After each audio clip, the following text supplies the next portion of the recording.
Merokok sangat diperlukan jika tidak ada yang bisa dicium. Dari kesalahan ke kesalahan, seseorang menemukan seluruh kebenaran. Hidup seperti yang kita temukan terlalu sulit bagi kita. Itu membawa kita terlalu banyak kesakitan, mengecewakan. Ketika hubungan cinta berada pada puncaknya, tidak ada ruang tersisa untuk minat apapun terhadap lingkungan sepasang kekasih. Sudah cukup untuk diri mereka sendiri. Sebuah agama, bahkan jika menyebut dirinya sebagai agama cinta, pasti keras dan tidak mencintai mereka yang bukan anggotanya. Naluri cinta terhadap suatu objek menuntut penguasaan untuk mendapatkannya, dan jika seseorang merasa tidak dapat mengontrol objek tersebut atau merasa terancam olehnya, mereka bertindak negatif terhadapnya. Saya menjadi sadar akan takdir saya menjadi bagian dari minoritas kritis, sebagai lawan dari mayoritas yang tidak perlu mempertanyakan. Pria lebih bermoral daripada yang mereka pikirkan dan jauh lebih tidak bermoral daripada yang dapat mereka bayangkan. Pencapaian pikiran yang paling rumit dimungkinkan tanpa bantuan kesadaran. Pengetahuan adalah manipulasi intelektual dari pengamatan yang diverifikasi dengan cermat. Penulis menulis untuk ketenaran, kekayaan, kekuasaan, dan cinta wanita. Lihatlah ke dalam jiwa Anda sendiri dan belajar dulu untuk mengenal diri Anda sendiri.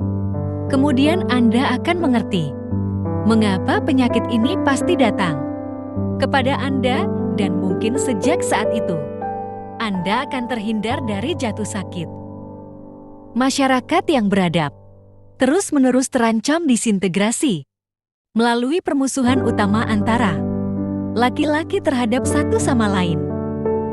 Ketika membuat keputusan yang tidak terlalu penting, saya selalu merasa menguntungkan untuk mempertimbangkan semua pro dan kontra. Ketika seseorang melecehkan saya bisa membela diri, tetapi melawan pujian, saya tidak berdaya. Ketika seseorang tidak memiliki apa yang diinginkannya, ia pasti menginginkan apa yang dimilikinya. Penulis kreatif melakukan hal yang sama, seperti anak yang sedang bermain. Dia menciptakan dunia fantasi yang dia anggap sangat serius. Pria berbudi luhur mengisi dirinya dengan memimpikan apa yang dilakukan orang jahat dalam kehidupan nyata. Sebuah peradaban yang meninggalkan begitu banyak pesertanya, tidak puas dan mendorong mereka ke dalam pemberontakan, juga tidak memiliki prospek untuk hidup abadi. Sekali lagi, hanya agama yang bisa menjawab pertanyaan tentang tujuan hidup. Hampir tidak mungkin salah menyimpulkan bahwa gagasan hidup memiliki tujuan berdiri dan jatuh bersama sistem agama. Tidak ada yang percaya pada kematiannya sendiri. Dalam alam bawah sadar setiap orang yakin akan keabadiannya sendiri. Niat bahwa manusia harus bahagia tidak ada dalam rencana penciptaan.